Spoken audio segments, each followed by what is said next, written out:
It's time, after long have we waited, for the finals of this week's Swiss rounds for Asia-Pacific. We have our two grand finalists for this week, fighting for those 6 points.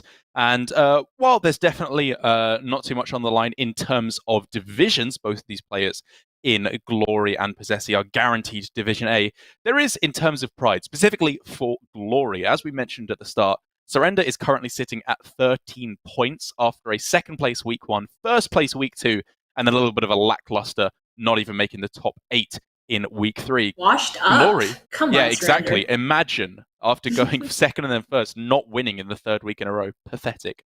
But Glory has got 3 top 8s in a row. And if he takes the win here, he will end up on exactly 14 points for the first place finish, which would be an incredible amount of points to have accrued over 3 weeks. Impressive indeed. Already tied with Surrender and arguably even more consistent because he did make top 8 every week. I think Glory deserves all the glory we're giving him, but no discount to Posesi because he's also just shown some very, very good play. I'd say one of the best throughout all the weeks that we've seen him. Very little I could criticize or even question in most games.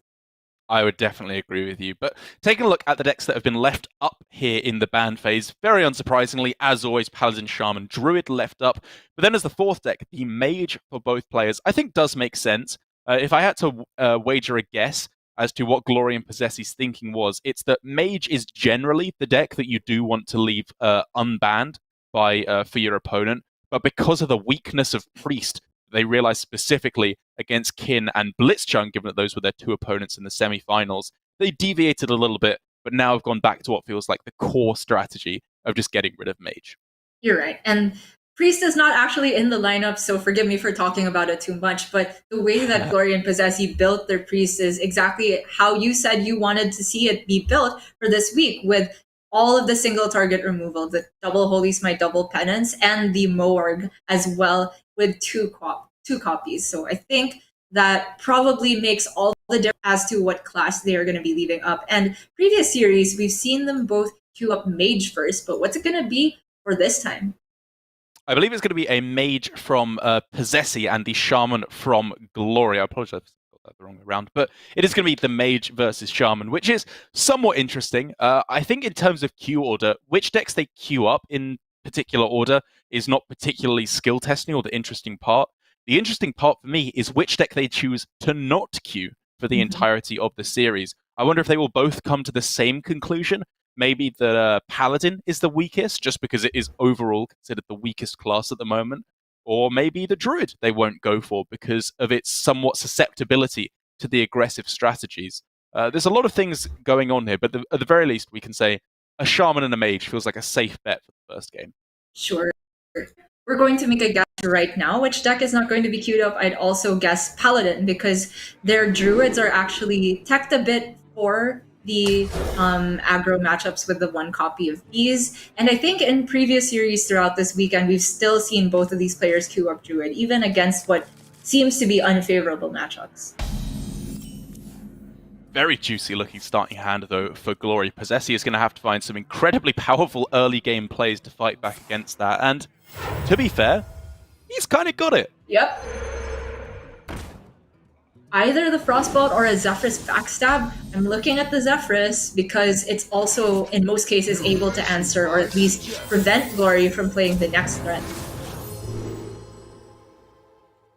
It's such a constant and difficult decision between Backstab and Wild Growth. And even though I favored Wild Growth the previous 2 times, I think I like Posesi's decision here to go for Backstab because your opponent's just gone Coin Totem, which means at the very least you know that they have Totem again on the next turn, against which Zephrys is not enough to take out both, so Reflection would be active.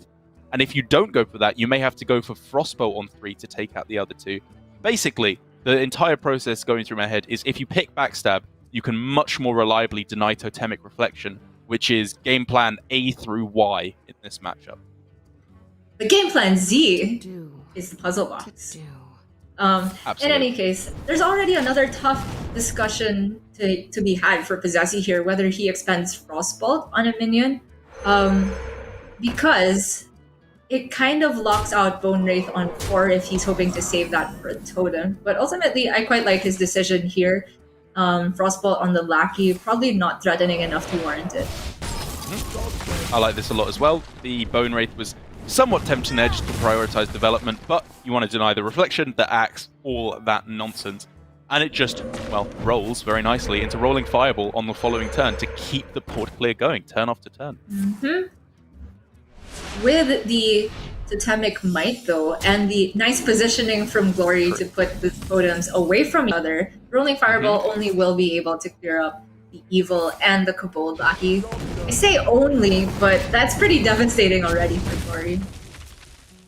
It is, but I really like your point of positioning there. If he'd done that in any other position at all, he would have been in a significantly worse position here. So it was very, very good spot by Glory indeed. So the refill now for Glory. He had that option to play Mana Tide Totem or Totemic Reflection or the Flame Tongue, I guess. Just push more damage. I'm looking at the Mana Tide personally because it feels like among these three, all of them get punished by Reno. So I'd rather get the one that does best without Reno. I really like that you pick up the point of Reno here, because I think if you look at all of Glory's plays this turn, be it Totemic Reflection, or Mana Tide, or Flame Tongue, they all get blown out by Reno. I'm pretty sure he just can't beat Reno this game. Correct. And so I really like, instead, like you said, doing the best thing he can against Reno the Relicologist, and just throwing everything onto the board. And it does now mean, because that's not there, and Glory made the best play without taking Reno into consideration, Posesi's kind of in trouble. Well, we have differing opinions as to what the best play was. I was looking at Mana Tide just to, if you're saying there's no Reno, then it will get 2 draws off, right? Unless Posesi expends a single target removal on Mana Tide, which is probably off curve. Okay, sure. I was a little bit surprised to see Flame Tongue come down, especially when it's only pushing damage on one attacking minion. I guess you can make the argument that it allows 100% Mana Tide Reflection on turn 6, which kind of catches up on the card draw anyway. Yeah, that's a very good point.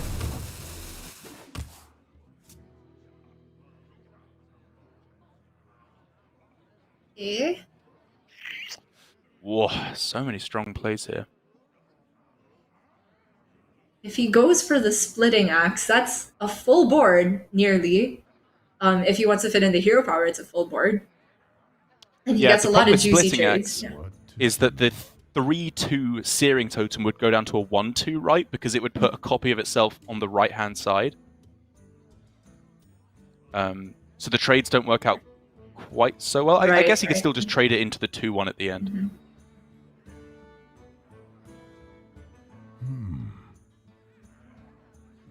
But then if you go for Totemic Reflection on, say, the Searing Totem, that again wouldn't get the attack buff, so it can't take it out quite so nicely. Looks like Glory's still going for our game plan A that we discussed a while ago, which is just the Mana Tide and Totemic Reflection. It leaves up a 2/1 Bone Wraith, but I think it's well worth getting the card draw off. At the last second there, I think he was thinking about copying the Flame Tongue instead, so he could immediately trade off the Bone Wraith, but I feel like this just gets way more value. Yeah, it's unable to be cleared at the moment unless something very impressive comes down for Posesi. And Arcane Breath could potentially deliver. Oh, gonna have to be Magic Trick here? The rest just seem far too slow. So, yeah, Ice Barrier is worth considering because health is something you have to take into account here. But I agree, looking for a board clear like the Flame Ward is just more important. Or even just a Frostbolt there to help him deal with one other minion this turn. As it stands, it seems like he's either only killing off the Flame Tongue or a Mana Tide and giving up the Bone Wraith in the process. Yeah, I like the Ice Barrier. I guess there was a consideration for Incanta's Flow to maybe try and cheat out like a puzzle box off the top a turn earlier, but that seems pretty niche, and the 8 health is on average going to be more useful. True, and he's also just got Hour of Creation for at least next turn. But now Glory is able to draw as much as he wants. Probably gonna have to be careful that it's not too much though, because we nearly saw that pan out from Frosty versus Blitzchung, where the quadruple Mana Tides just nearly fatigued Blitzchung to death, as Frosty had just so many free spells. Probably less likely to happen against Highlander Mage compared to Scam Mage, which runs the double Novas, but still worth thinking about.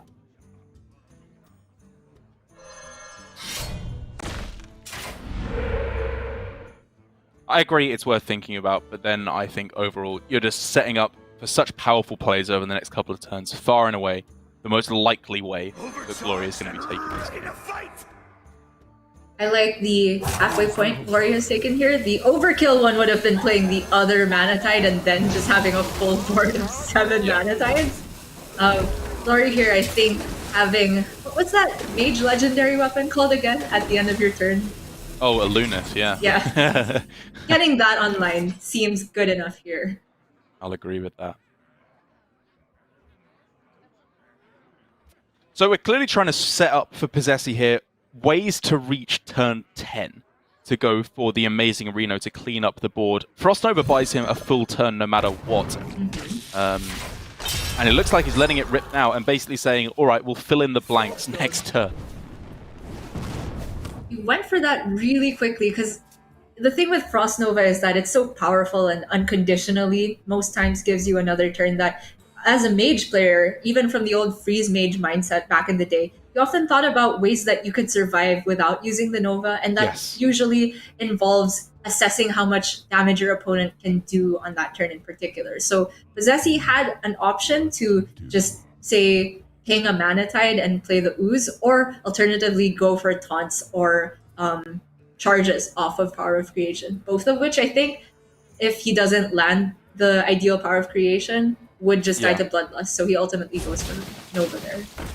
I think I do prefer this play from Posesi because it gives him still the potential to go for Power of Creation next turn to hit the taunts, and there likely won't be too much more damage on the board next turn. And it also gives him the potential to draw Blizzard or Flame Strike off the top.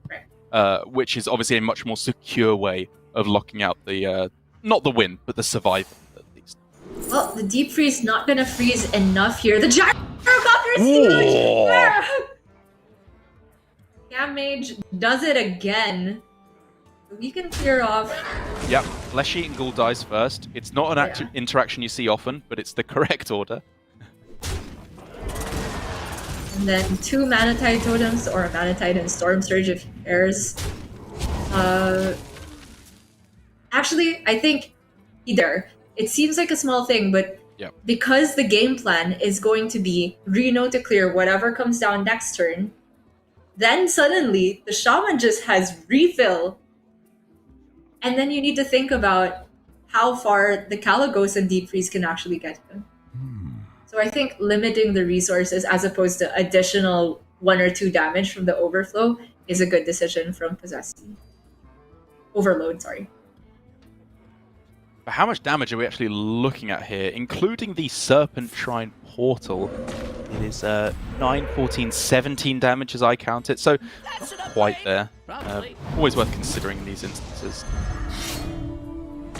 So Glory's going for development this turn. I was wondering if he could ever set up a 2-turn with Bloodlust and Axe, but probably doesn't get there with the Reno armor. So instead, he's making a play that says, Reno's there, then I'm behind. Yeah, the one thing I don't like about this turn is he could have actually on this turn developed a pretty threatening presence without using the Axe. Because next turn, when he's left with, you know, a pretty lackluster board after the Reno hits, which he didn't know was going to come, but I think you have to prepare for going into turn 10. He could have then used the Axe to go for Totem Hero Power Axe, and then whatever other one drops he finds off the top, which would have given him a little bit more of an impressive comeback. Probably. I would agree. Comeback now, though, is still nothing to scoff at. It's not bad. Protected Mana Tide Totem. And Posesi without the ability to ping anymore, Flame Strike won't necessarily kill off the totems. Yeah, I love going as wide as possible. Not overloading as well is important because this allows for double Bloodlust, potentially, on the following turn. He's also got Storm's Wrath and Totemic Surge. Yep. See, can go for the Caligos Flame Strike. How much damage would that leave onto the board? Or the box, if he calculates that he's dead to double Bloodlust, is he? So there's 4 on board, double Bloodlust is another 12. That's 16 plus the weapon is 19 plus Totemic Surge would be lethal, I think. Lethal. Yeah, and just so he one took over. box. Well, also he has Flame Strike, so this just gives him 2 options. What would make Obviously, there are 3 cards left in the deck, but if he's been counting, he knows there is a very, very real chance he just dies, as you pointed out, to double Bloodlust, Totemic Surge. He realizes it and he rips the box. Oh my gosh, here we go. Not good so far, but Brawl is huge! You see the pump of the fist from Posesi? Oh my gosh. Okay, that's a good one to survive. Oh, Flame Strike anyway! Oh, Leon has not on his face, but still. Okay, the Witch's Brew. Pretty good, it's got to be said. Pretty good. Obviously, he should have played the Totemic Might at the end, because he now overdraws a card and there's no way for him to get value with it, but I think probably more than good enough, to say the least. Alright, I'm gonna go get my dinner, be back for the next game. This one's over. Yeah. Absolutely over. Couldn't agree. Okay. Actually, double Stormstrath puts 2 minions above Flame Strike range. Maybe not 100% over. Okay. Sure. Okay. But he's still got other things he can do this turn. Rusty The Raider. final push. Wait. Okay, he just expends 1 right now. Sure. Okay, yeah.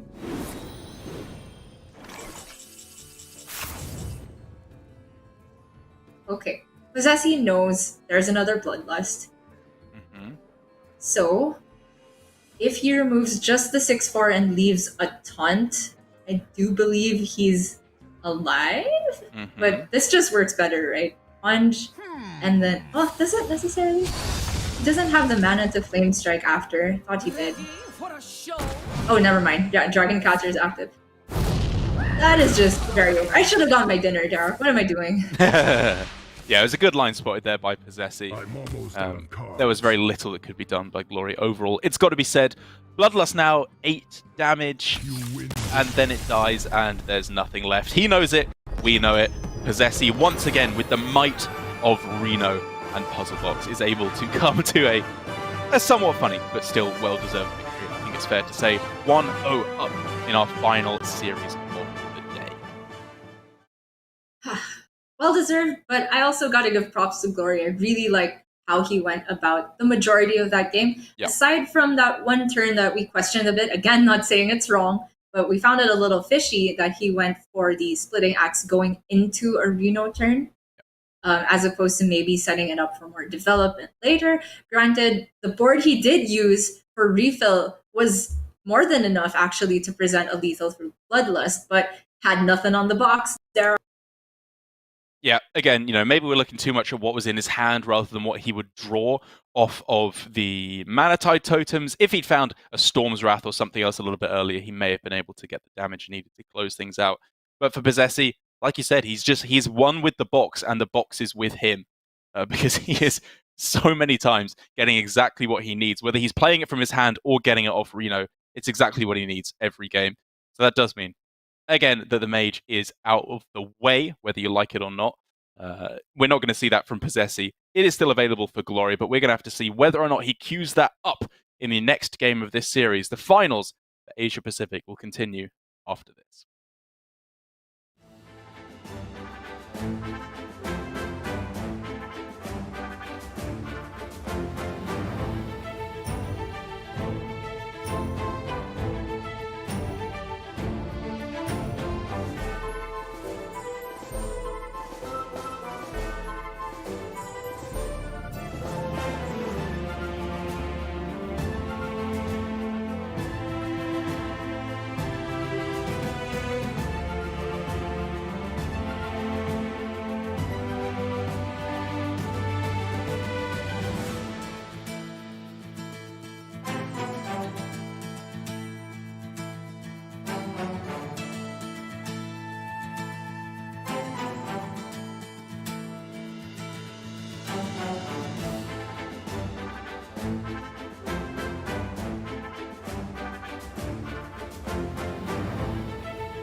Welcome back to the finals here of Asia-Pacific. This is the final series of the day. As I mentioned, we'll be finding out who is going home with the full 6 points. Doesn't have a bearing on terms of division. That is all already set. But it does mean that Glory, if he takes the win, could end up at #1 points in terms of points, just for pride, to show that he is the top dog statistically here in Asia-Pacific. And he's off to a not the best start if he wants to be doing so. It's got to be said. The Shaman was looking incredibly close up against Posesi's Mage there. But in the end, the power of the box, like you said, is too strong. So for Posesi now, that he has to queue up something other than the Mage. The question is really, what is he not queuing up, given that he only has to win 3 games here, Gia? We had a little bit of this discussion before the series started as a whole. Can't quite confirm it yet, but I've got a feeling that it will be the Paladin on both sides that is never going to be queued up here. Because if we are looking at the tech inclusions, and both these players, both Japanese and we assume practicing together a fair bit, are including the double Hungry Crabs in the mirror and in their Shaman decks. So it seems like Paladin just runs up against quite a few bad matchups here. And additionally, the Druid, I guess, would be my second candidate for being left unplayed, because statistically it does badly against Shaman Paladin. But just because we've seen both Glory and Posesi, I think, Q Druid, even where we thought it would be unfavored throughout the weekend, I think that they might be inclined to play it against each other. Possibly. I definitely agree with you about the Druid. I think that has been the one biggest oversight, in my opinion, of Asia-Pacific this week in general, has been how they tech their Druids. Maybe they thought that Druid wouldn't be left up quite so often. They instead anticipated, I don't know, Priest or Warlock to be left in the bottom 4, and therefore didn't put too much thought in it. But I would have to say, a much harder anti-aggro version is something that I would definitely be a fan of. Posesi has definitely gone somewhat in that direction, as we just saw in the Mulligan. He got rid of a Bees, which is very powerful against the Shaman, and good against the Druid, good against the Paladin as well. But in this matchup against the Mage, that's not what you're looking for. I was just talking about anti-aggro. You don't want that. You want the threats, and you want the ramp. And you want the fungal fortunes! Fungal fortunes. Oh, yes. Off the top, with a Glowfly already in hand. No Overgrowth to make it the perfect hand ever, but come turn 4, Glory's gonna have a lot on his plate to deal with already. And with the Doomsayer draw off of Arcane Intellect, he actually has, if he feels like it, a disruption play available and a follow Malagos on turn 5. That's for later, I think though. I like it. Yeah. Actually, okay, I was going to say I really like it. There is Nova in hand now, so potentially the Doomsayer is just a full board clear a little bit later on. Do you like how Frost Nova Doomsayer works in this matchup, or should you try and use it preemptively, do you feel? In most matchups where it's a token board that you're trying to get rid of, Frost Nova Doomsayer is very, very powerful as a combination. But I think against particularly Druid, they run a little bit too much of out-of-hand removal that it doesn't even seem all that safe. But Glory, I think, says that he can get more value out of it. I'm gonna save it. Yeah, instead looks like he's trying to not delay the Glowfly for a swarm, but it looks like destroy the Glowfly swarm entirely with, I would have to imagine, Frost Nova Doomsayer here, and praying that there isn't quite enough removal to clear things off. He is going to be met with a nasty surprise, though. Right. Posesi has that exactly Wrath Bog Beam Moonfire clear if he wants to. Mm-hmm. Do you ever let it go and save your spells? I mean, we did bring up. You did bring up the exact reasoning for maybe letting it go off, which is saving spells is twofold in importance here. 1, the second Glowfly, and 2, the exotic Mount Seller, in particular, very good with Moonfire and Bog Beam. But I think that it is just a little bit too important. But the Zephyrus off the top, my gosh. Insane. Holy Nova or Consecration. I guess if he's at full health. Do we call that, if we want to get really nitpicky, do we call that a mistake? Would he rather have health or 2 damage to his opponent? I don't want to get too nitpicky about that. That Fair seems enough. like the most trivial thing we've talked about all weekend. We've talked about a lot of trivial things. I am an incredibly trivial person. I'm not ashamed to admit it. But even that, I have my limits. I agree. It really doesn't matter at all. Arcane Explosion is not found for Glory, which is not devastating. He has the Flame Strike, which is a nice follow-up, and he can clear up this board fairly nicely, but it's clearly what he was looking for. He would have been drastically in the lead if he could have found that. Still fairly in the lead, I would argue, especially if he chooses to expend the Frostbolt on a 2-2. Not quite sure what he wants to hold that back for. Yeah, I like playing it here because generally, if they're not 2-2s or 3-3s, then they're a huge Mount Seller, which Frostbolt doesn't deal with anyway. So I feel like good to just get that out of the way now, prevent any additional damage. And the draw of Overflow is very big for Posesi here. The Mount Seller is just 1 mana short of being a great turn. How much do you think Posesi can have the read on Malagos's Flame Strike there? Because a spell was picked, it's not Arcane Explosion, it's probably not Frostbolt, or that would have been played for 0 mana as well on that turn. Because if he knows that it's Flame Strike, then he really doesn't want to go in with Mount Seller on this turn, lest he just have his entire board obliterated.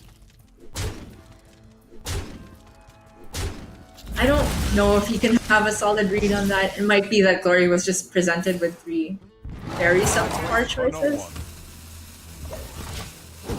Something like Flame Strike, Nova, and maybe the Arcane Intellect. Yeah. He may not be able to have a hard read, but I think it's definitely played into his decision-making on this turn. Sure.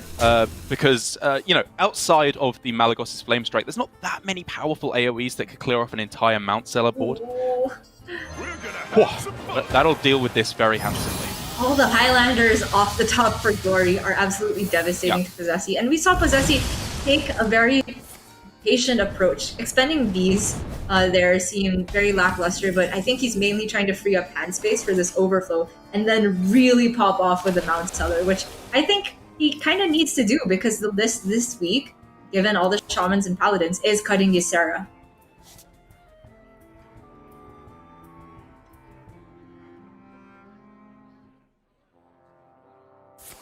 So, in order to not overdraw, yeah, I think it's fine to spend 1 spell. Still got plenty.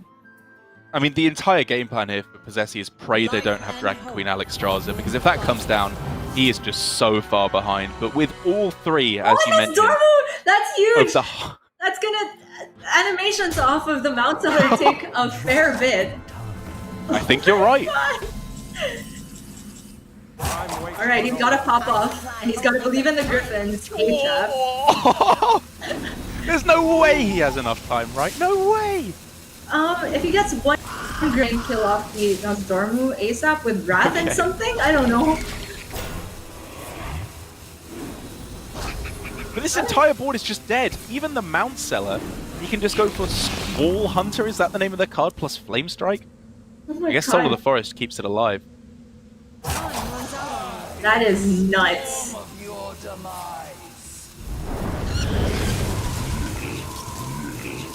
Glory's got to be a little bit careful. He doesn't want to leave too many treants about the lethal, but I think he's got that covered. Wow, trading everything. Yeah, I think this is smart. Sure. Zessie. No, I think the correct play is killing off the Nosdormu immediately so you have time to think. I think it's straight up correct. If you're a bad player like me. But Zessie's confident that he can get stuff done, but he discards the other Mount Seller. No Ysera to save him in the deck. Or he just has this one on lock. He's saying that this is so unlikely for me to win. The only way he can get it is to leave the Nosdormu up and pray that that messes with Glory's game plan too much. This is lightning fast Hearthstone, and like you said, Glory should be able to lock out the win here very easily as long as he doesn't mess up. Rolling Fireball on its own clears the entire board. Right. Oh, with the Solarian and King? Yep. That works too. No, just the already spell damage +2, he's already got it. Oh, right. Yeah, there it is. Posesi throws it down. He knows that was just a case of the mage getting all of the best cards along the way, one after the other. I suppose the one argument you could make is that Posesi should have gone in with the Mount Seller a turn earlier.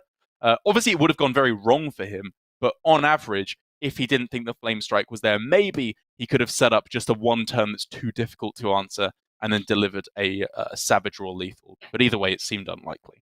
The other turn that we had our doubts about was not using Doomsayer, going into a Glowfly turn to set up an empty board Malagos, but ultimately very small in the grand scheme of things. And if anything, though, I really respect these players for sticking to their guns. They always seem to have a very clear game plan, whether or not we agree with it. And for Posesi, big props to being able to finish his turns with a Nosdormu in play. I would not have been able to do that. He was very impressive. He has to be very quick. That is, I think, one of the strengths with Sim from Posesi. Some of the other players have been taking it a little bit too slow. Alitemu in particular, I think, is a player who leaves things scarily close to the rope a little bit too often. But we are, again, just seeing showcases of Posesi's skill, despite the fact that he takes the loss there. Both mages out of the way. To be honest, Gia, this is just kind of what I expected at the start of this series. It's the most powerful deck for both players. So both players taking a win kind of just resets us to a best of 3 here. And I think it shows a very, very clear picture of what our meta looks like. If you're leaving up mage, you're saying this is the 4th weakest deck, and yet in all of these games, it's just seemed miles and miles ahead of the other decks. So it kind of makes you think, what about those other 6 classes that we banned away? And yeah, it's no surprise that we're not seeing any Demon Hunter, Warrior, Rogue at all this weekend. Very unsurprising. Who knows? Maybe if we played it a week later, there would have been, a different shift in the metagame. I already just saw on Twitter, Ball Control just hit rank 1 legend with Reno Mage after a very impressive run. So maybe after this week, if we ran it again, players might be leaving Warlock up more or Priest up more if some bad lists were being brought from their opponents again. It's not quite so simple, I think, when it comes to the 4th deck as to what you leave up. As for Game 3, though, it is going to be a Shaman Mirror, and I think this is confirming our suspicions now that all the classes have played, that Paladin is the one that's going to be left on the bench for this series. And already I've got 4 minutes worth of mullet over content because Posesi is going all in with the highest statted minions he can for turn 1.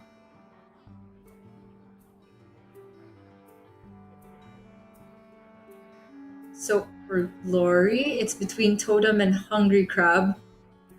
I would argue that maybe the Totem is a little bit more important for exactly turn 5, since he's not going to be able to clean up either of these minions. It seems like he's relegated to playing Serpent Shrine on 3. Yeah. Something else, maybe that's the Crab turn, and then Totem with the Reflection on 5. It does look fairly clean to me that you can go Hero Power here, Serpent Shrine 3, Hero Power Crab on 4, which is 3 mana because of the overload, and then just Hero Power Hero Power Totemic Reflection on 5.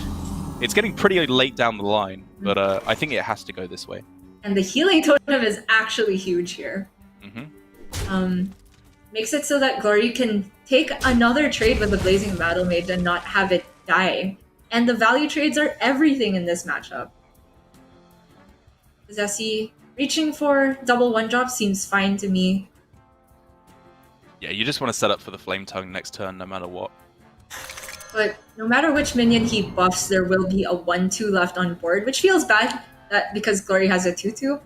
But at least he's got enough minions to be able to pay off Flame Tongue. Anyway. I think I like buffing the Crab here, because if he trades into the Beaming Sidekick, then you trade in the 1-1, and you're left with a 1-4 and a 1-3. And I feel like the extra potential attack buff that your Surging Tempest can get isn't that relevant when you have no Overload cards in hand. So I think this is correct. Yeah, good point. Glory, our first instinct was Serpent Shrine Portal, but is there any consideration for going for Totemic without B, just to create a well-statted minion that one-shots the Hungry Crab? It's not a ridiculous thing to suggest, but I still think it's just Serpent Shrine. It's such a nice swing onto the board. 3 drops are nice and chunky, and it just straight up takes 2 things off the board. I would agree. And you know what's a great 3-drop for this situation? No. Diving Griffin. Of course. How could I not have guessed? Oh, but Glory's actually going for the other player we were talking about, which we can see that for this particular pan out, kind of is worse against Flame Tongue Totem. Yeah, there were two big punishes, right, with either Serpent Shrine or Flame Tongue, both of which were pretty devastating.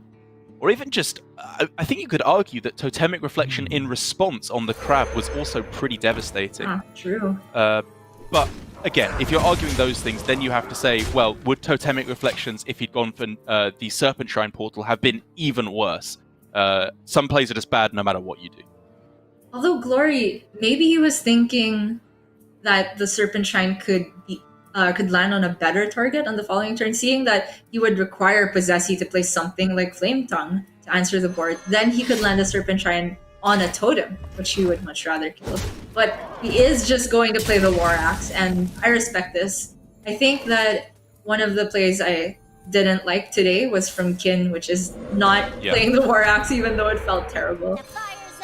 I really like the point you bring up as well about the fact that Serpent Shrine can just go from hand. I mean, it's kind of something I didn't really think about, which is obvious when you think about it, that you need something on the board for the Totemic Reflections to really be good, whereas Serpent Shrine now is not that bad to just kind of clear up a little bit more off the board. And if Glory lands a Spell Totem, he would even be able to clear off the Healing Totem, but I think he's going for the more consistent outcome of just getting rid of the most attack on board. Always scary to leave a totem up, but Posesi is just on one card now. I mean, Glory is just a little bit ahead on board now. He's not just after this buff. On value as well. Like, Posesi has just drawn bad card after bad card here that he just does not need. Well, I think this is pretty good. This lets him get 2 VTs. But to even be in a position where Posesi had to top deck that, I think was due in large part to the Splitting Axe. Probably just another Splitting Axe here, I think, to fight for board again. This might sound a little bit drastic, but would you ever Bloodlust to be able to take a value trade into the Hungry Crab next turn go Mana Tide Splitting Axe? I feel like that wasn't cut and dry. You know what? I didn't even consider the Bloodlust. I like your thinking there, Gia. Yeah. I feel like value trades are everything in the matchup. Yeah, I think that was better.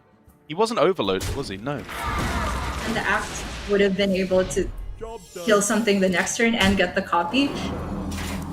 I think that might have been a missed opportunity. Again, not entirely sure, but I would have liked to see it. I mean, now he's just got a completely dead card in his hand in Bloodlust, and he's left with 3 4 health minions on the board on the other side. It's the worst possible outcome.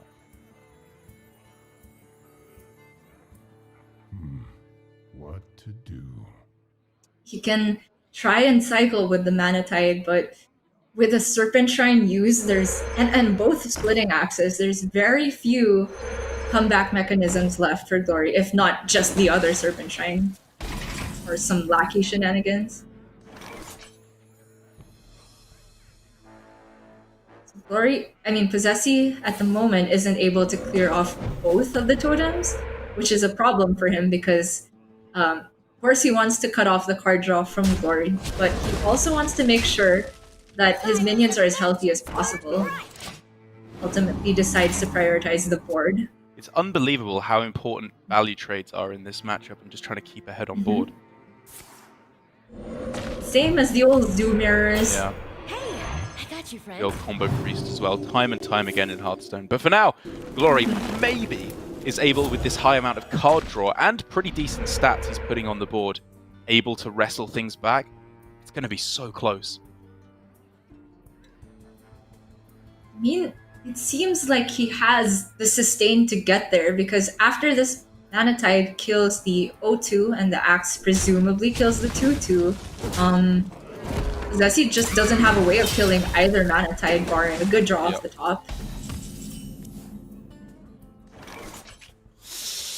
Oh, you can see the stress. I can't believe how back and forth this is going. And it looks like now, with the extra draw from Glory, that he probably will be able to just get there. I think this is the opportunity for him to absolutely pull away. And you know what? The Taunt Totem roll for Glory was actually huge there. Yep.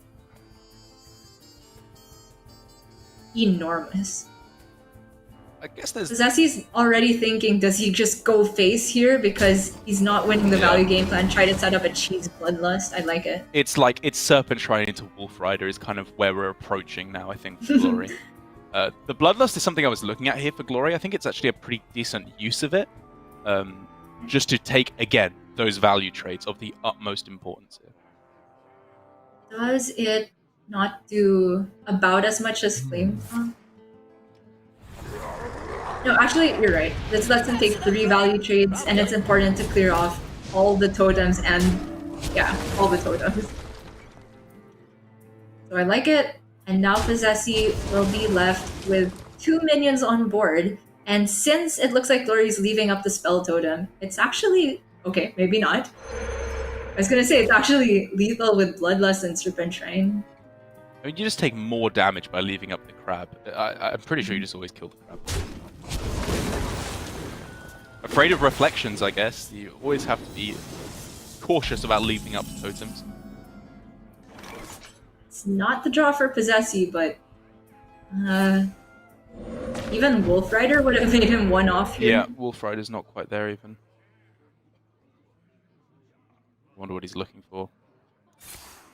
A Zixor? Hey! Yeah. Just to have a top deck potential? I don't know. Again, you could argue that was wrong ordering, because if he didn't hero power first, he could have hit Flame Tongue Totem off the Serpent Shrine for a 2 extra damage. Which is, you know, not insignificant. Definitely not when we're in this territory. Yeah, if he's going for those wild outs, like, it's the kind of thing you have to start considering, I think. And now Glory can clear off everything on Posesi's board. I think Posesi still has an, if not another Serpent Shrine, at least another Splitting Axe. Pretty and sure that could he's got possibly... So he's got outs for lethal, and Glory did expend a Bloodlust, so it doesn't look like he is going to have the counter kill soon. But what he can do is roll for Taunt Totems, which is why you see him holding back. Yeah, on the I really Evil like Totem. this. Yeah. It allows him to play Taunt Totem and also the Titanic if he generates that. Correct.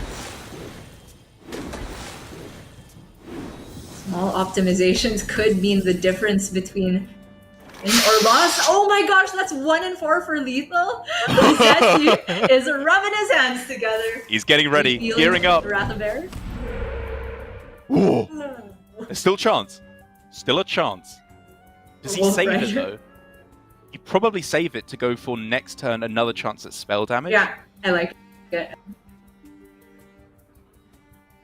Because obviously you could The 1 hit in 4. Wolf Rider, but I think the 1 in 4 next turn, yeah, is just much better. It's so much higher of a chance. Even Taunt can't protect him here.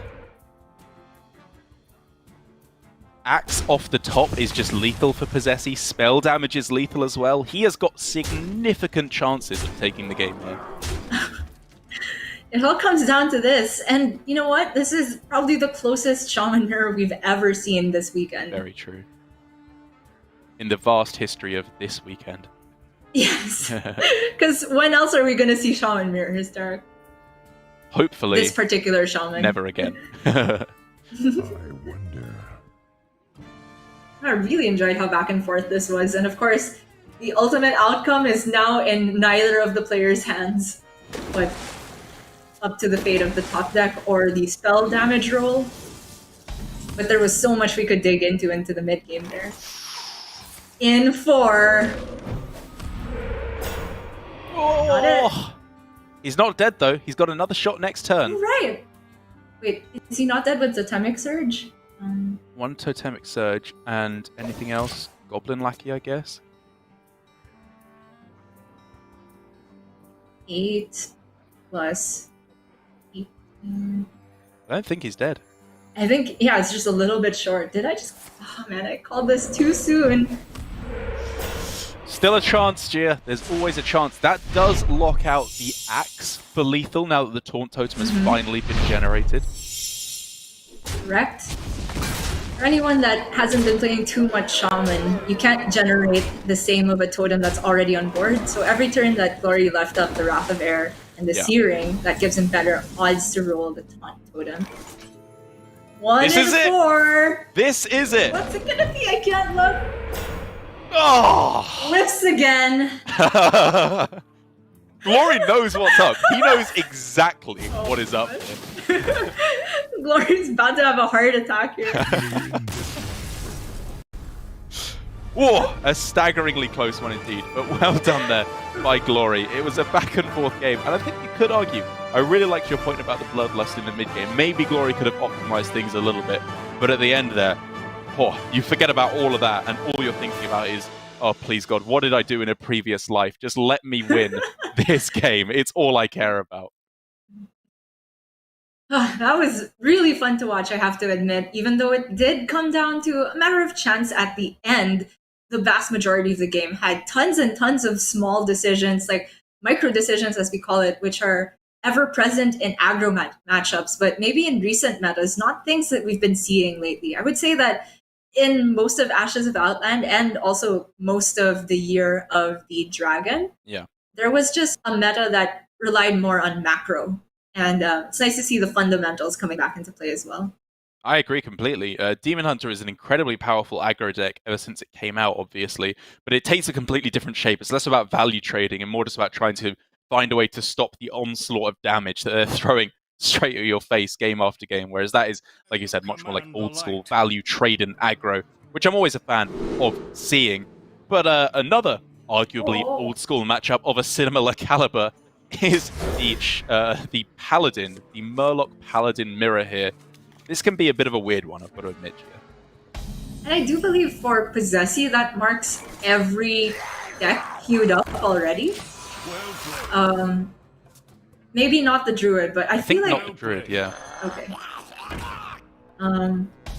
That's a bit interesting. Maybe he sees the fact that the Shaman is out of the way for Glory as his license to now queue up Paladin.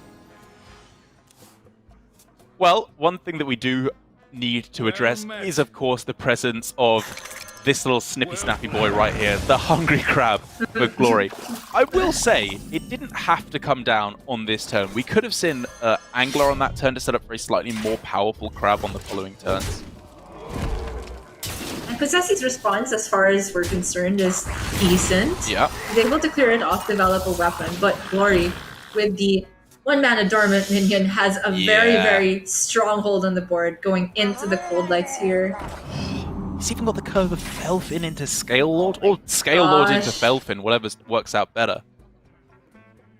I think we're looking on track to see Surrender be dethroned in terms of point totals, and Glory possibly in the running for highest point total across all regions if this game pans out the way I think it will. That was a mistake. Yeah, obviously a bit of a misordering there from Posesi, missing out one attack. But I think the main thing is just that he's able to fight back on the board. It's admittedly a fairly big deal that he misses out on the one attack to be able to trade into these 1/3s. Agreed. They will become 3/4s after these double buffs. But still, as we mentioned time and time again, every point of health, every point of attack, and every micro decision is of utmost importance in these matchups. Well, Posesi has the consecration to mean he is not completely blown out of the water in this game so far. Of which is another heads-up tech, I would say, from Posesi. Absolutely. And, well, Glory as well. With the same list of consecration for each. Might as well assume that Alutamu as well, even though we're not really seeing him on stream today. A safe guess. Does he feel that he can get more value off of it if, say, he sets up with the Felfin and gets the trade into the 5/2? It is very, very greedy. Very so optimistic. Greedy. But it might be thinking it's his only way back into the game. Floating mana does feel awful. I completely understand his point, and he can get, reasonable trades here and just develop the rest of the Murlocs alongside. I guess it's one of those situations where you're kind of so far behind in terms of the board already that the best chance is to hope your opponent just messes up and walks into a better consecration for you. Even aside from messing up, it's also just saying that maybe he doesn't have the answer. Granted, there's quite a few, but Posesi knows it. You can see the hover. The answers are the Scale Lords. the other Cold Light Oracle, and partially, I suppose, the Felfin. But yeah, The victory is he had it, and that's just gonna be it. Glory takes the week championship for a total of 14 points, thus dethroning Surrender and saying that, hey, there's a new kid on the block that we gotta watch out for. Absolutely. I just could not be more impressed with Glory this week. He has been the most consistent player overall in terms of performance. I think you could make the argument that in terms of play in the first couple of weeks, maybe he wasn't there. But everything I've said, he needs to be improving. I think he's been doing exactly that. His matchup knowledge was always incredibly strong. It was just small little mess-ups he was making. And we just weren't really seeing them so far this week. He has just been on point and is looking to be a real contender, along with Surrender, to be going on to the global finals. I think it's fair to say already for Asia-Pacific, he would be one of the picks I'd guess would get there. Very, very impressive stuff. I mean, if we just look at head-to-head, of course, the points show it for us, but Glory has had a second place to Surrender. He's had a first place now, and then on another week, a top 8, or I can't remember if top 4, but that is just incredibly consistent. I didn't think we would see it, honestly, from any player in APAC or in any regions, just to have that good of a performance in all 3 weeks, especially given that the formats are so different. But yeah, another feather in Glory's cap, and he is going to be in such a strong position in terms of momentum going into round robin next week. He will indeed. But taking a look at the bracket, we can see another point that I would also like to highlight about this top 4 this week. Not only does it sing Glory's praises as his individual player this week, it really sings the praises of the Japanese practice group altogether. I feel like, given that they are bringing the same decks as each other each week, obviously different decks week to week, but always with the same lineup between players, and that they got 2 of them to the top 4, Alutemu also is the other Japanese player getting through to the top 8 this week again. They are quite clearly proving themselves to be the top practice group, the top country here in Asia-Pacific Grandmasters, unless South Korea can turn around and try and take that back again. And it will be a huge gap to try and overcome, because even before this weekend was taken into account, according to Ranlit's tweet, Japan was well ahead of the pack in terms of country win rates. And I guess a top 1 finish and a top 2 will just give them a lot more percentage points. So Japan is the place to be in GM right now. But I think that we're going to see all the other players from wherever else in APAC getting it together, regrouping as we head into probably the more crucial part of GM this season. I hope to see it indeed. It's going to be relegations on the line, promotion on the line as well. But I will say as well, it's like you said, not just the Japanese players and the South Koreans who are doing a great job. Huge shout out to Blitzchung and Kin this week, really doing an incredible job.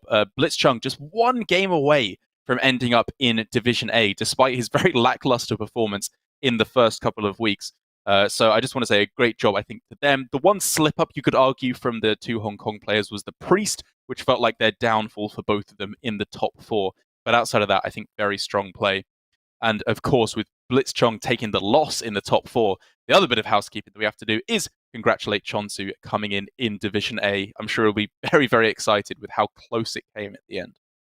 Yeah, and I think given that everything's all wrapped up, the graphic we had at the beginning of the day with the point standings is actually accurate, where the divisions stand. Maybe not the exact placements within a division, but at least the list of players in those divisions is exactly the same.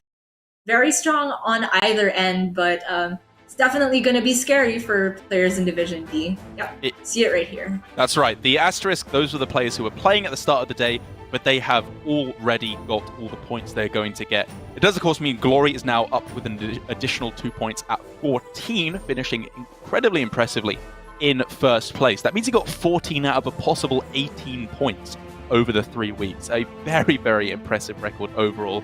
And Chonsu right down there at the bottom, just squeaking through with 7 points in 8th place.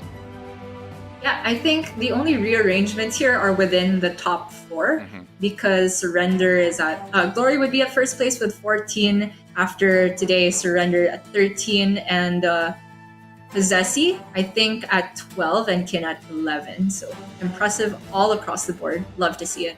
And, we've been talking about it a lot, but if you do look at Division A, it is almost entirely South Korean and Japanese players here, with all 3 of the Japanese players, 4 of the South Korean players making it through to the top as well. And the only non-South Korean or Japanese player being Kin from Hong Kong doing a very good job as well. It really is just showing, I think, a 2-country dominance here in the APAC region. And you tend to see, I would say, more of that in APAC compared to the other regions, where players within their own country tend to band together, come up with the same strategies, and either be heavily rewarded or falling down together. Yeah. And that's kind of a result of the insular nature of the APAC practice groups. And I think it makes for much more interesting, no shade to our friends over in the other regions, but we can really draw comparisons to their lineups and their whole strategies going into it. Oh no, I'm throwing shade. APAC's by way the best. Europe, honestly, kind of boring. Most of those players, not even that good in my opinion. Come at me, guys. Obviously joking there. Don't want to get angry tweets from Hunter Ace calling me a noob, as he will oft do.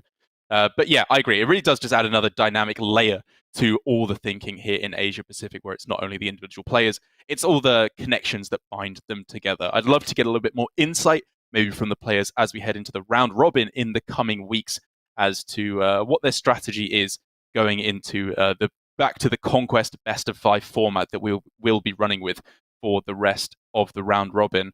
But I think that does mean that with all of that wrapped up, Division A decided, Division B decided, and Glory as our champion this week, we're pretty much done here for Asia Pacific. Is there anything you want to add here as a final note, Gia, before we head to the round robin next week?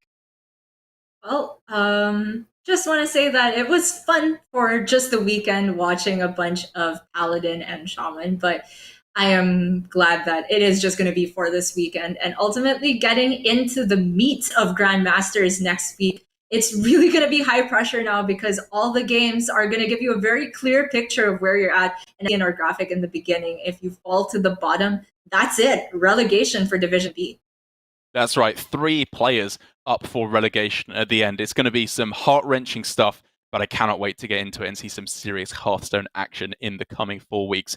But for now, from Gia and I and everyone else here making the APAC show happen, we want to thank you so much for joining us again for another weekend. But don't go anywhere, because there is plenty more Hearthstone here happening on the YouTube, Hearthstone YouTube channel, or the Hearthstone Esports YouTube channel, with Europe up next with Raven and Sottle, and then Americas at the end of the day with TJ and Frodan. So if you're enjoying yourself, make sure to hit subscribe so that you are always notified when we go live with more Grandmasters action. But from everyone here, thank you, and we'll see you next week.